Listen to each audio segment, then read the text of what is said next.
Hello, I'm Sam Comacher, And I'm Colby Carr. and our presentation is on malaria in Haiti. We're going to be focusing in on Port-au-Prince, Haiti, and our chapter themes are on communicable disease and the environment and health.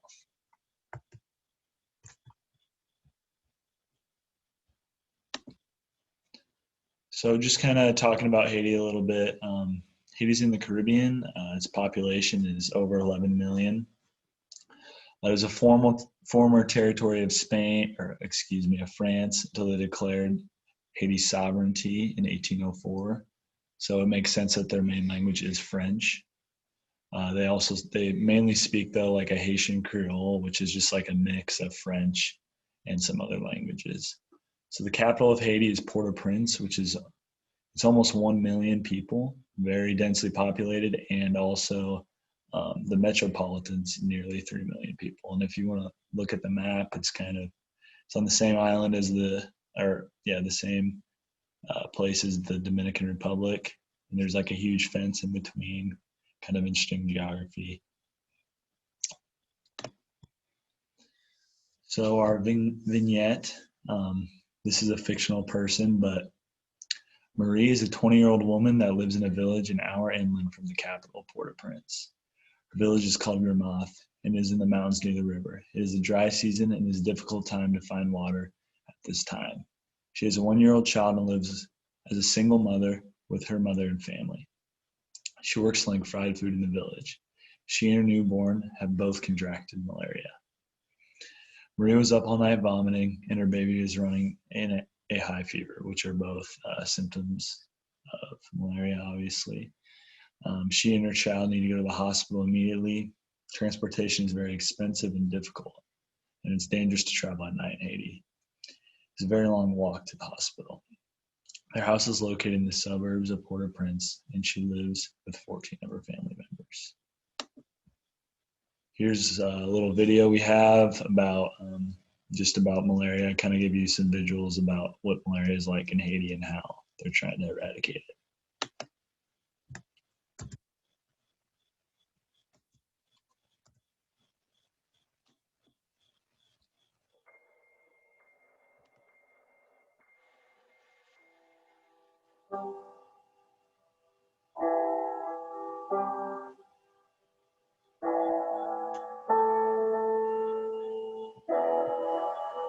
De par sa situation géographique, Haïti est sujet à tout ce qui est catastrophe naturelle.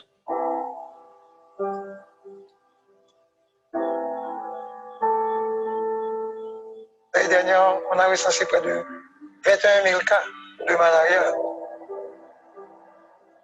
Près de la moitié de ces cas, c'est au niveau du département de la Grand'Anse et le sud.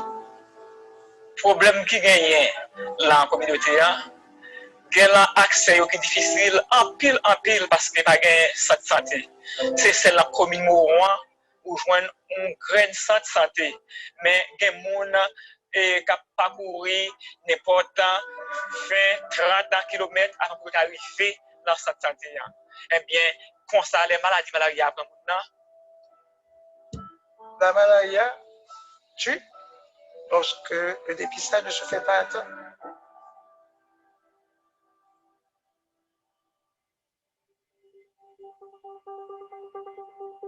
On a élaboré un plan stratégique d'élimination de la malaria, de la prise en charge, la communication, la lutte antivectorielle, le suivi d'évaluation et également la surveillance épidémiologique.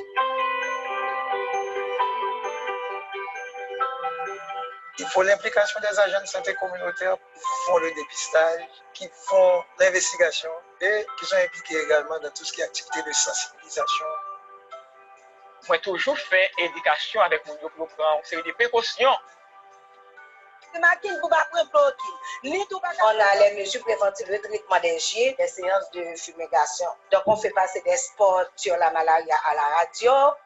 On organise des séances de sensibilisation. Nous travaillons en étroite coordination avec la direction d'épidémiologie de laboratoire de recherche. Nous avons une stratégie de contrôle qui a donné de très bons résultats.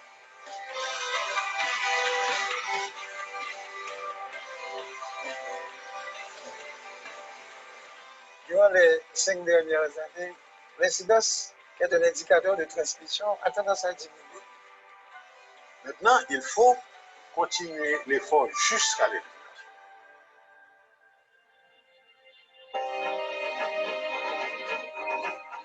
Il va falloir mobiliser davantage de ressources, travailler en synergie pour maximiser l'impact de nos interventions. Il y a des besoins criants, que ce soit en matière logistique, que ce soit en matière de ressources humaines. Mais si tu as gagné une santé et au niveau des sections, tu es capable de mieux et pour les gens qui vivent au niveau section. Alors, pour sauver vie plus de monde. Le pays est tout près de l'élimination de la maladie. C'est une opportunité. Ce sera une victoire pour le pays et pour le peuple haïtien. On pourra atteindre cet objectif si tout le monde se met ensemble.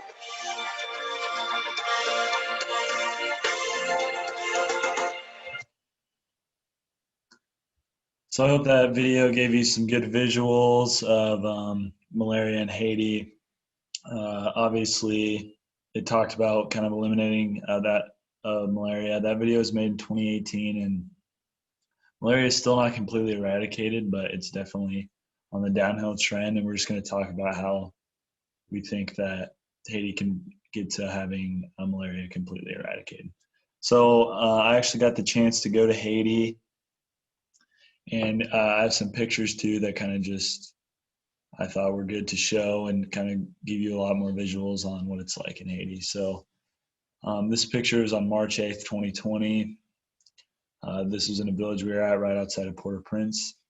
These were some kids that I took a picture of that were attending school. They're on their lunch break. They play a lot of soccer out here. And they walk 3 miles every day to school up this fairly steep mountain, which is a tough climb. A little bit more on malaria. So a lot of people in Haiti, and we did too when we were there, use nets to try and avoid mosquitoes, obviously where malaria is contracted from. And we're going to get more into exactly what the disease is, but kind of wanted to show you some pictures first of what are preventative measures. Here is a photo I found from January 2016. This is the CDC treating for malaria.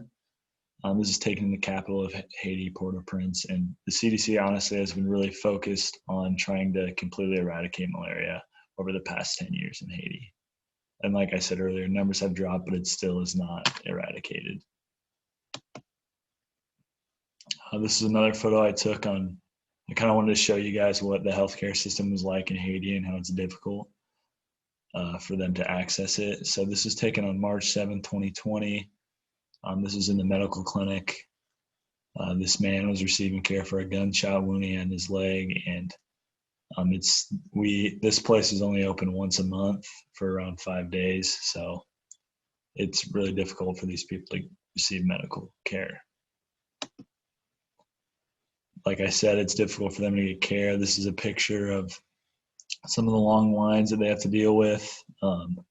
We had people sleeping overnight for 5 days, like long lines sleeping overnight just to receive care for some things that we probably may not even be able to help with. So kind of getting more into what malaria is so malaria is a fatal disease that is caused by a parasite that infects people through a certain type of mosquito that feeds on humans. Some of the symptoms of malaria are high fevers, shaking chills. It's kind of similar to like the symptoms of a flu.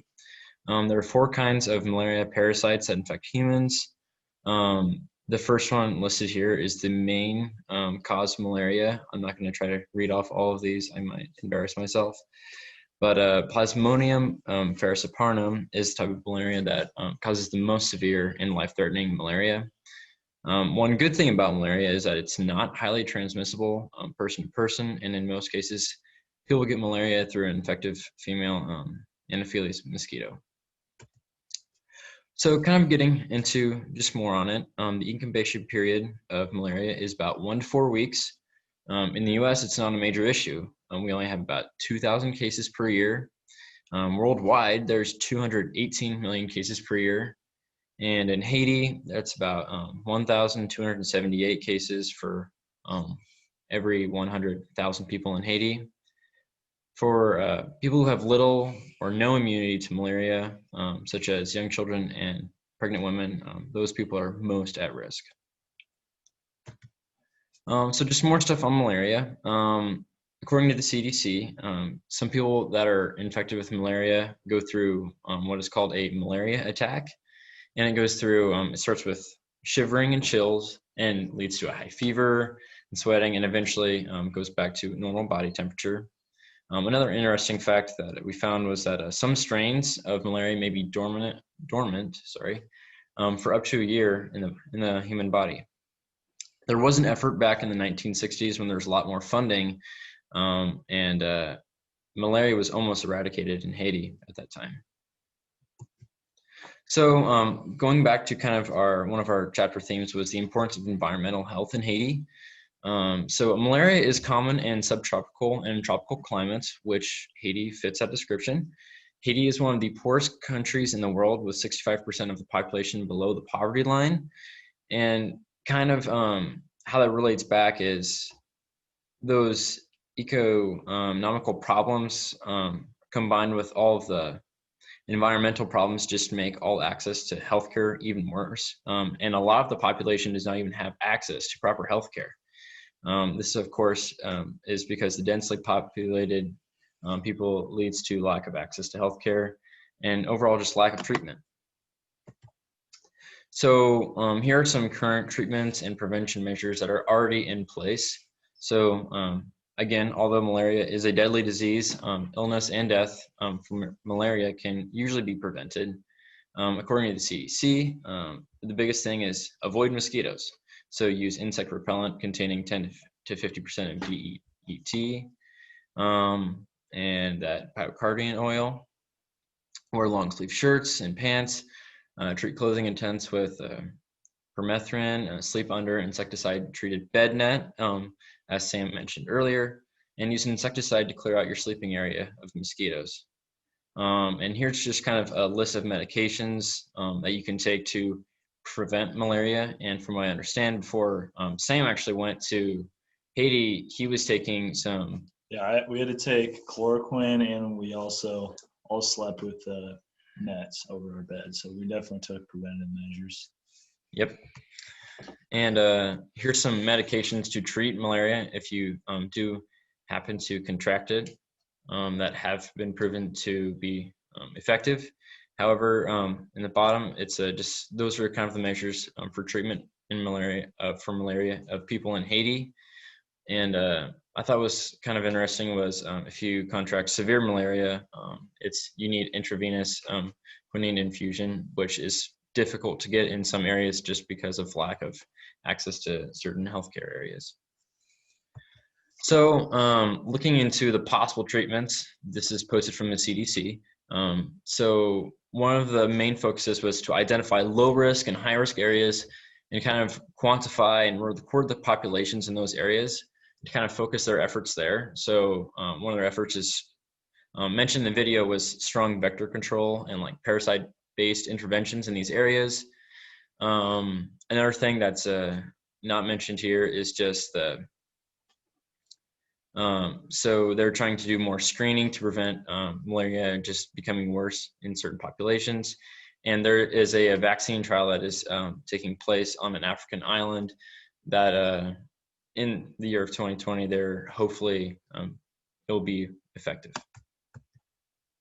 Here's some positive images of Haiti that I took pictures of while I was there because it was a beautiful country and beautiful people there. On the left was the school in Grammath, Haiti. This is recess time where, like I had another image earlier, the kids, we got to play a lot of soccer and they schooled me. This next image was in the clinic. This is before we gave this child a scabies bath. Scabies is a parasite that's really common for children and families to get while in Haiti.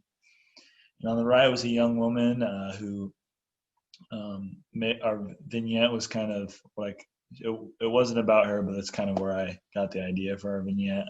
She gave birth while we were in Haiti to a natural birth in our clinic, which is really amazing to see. And just some more geography of Haiti. It is close to the equator, so it's a tropical place, and it has beautiful weather and beaches and flowers and amazing mountains there.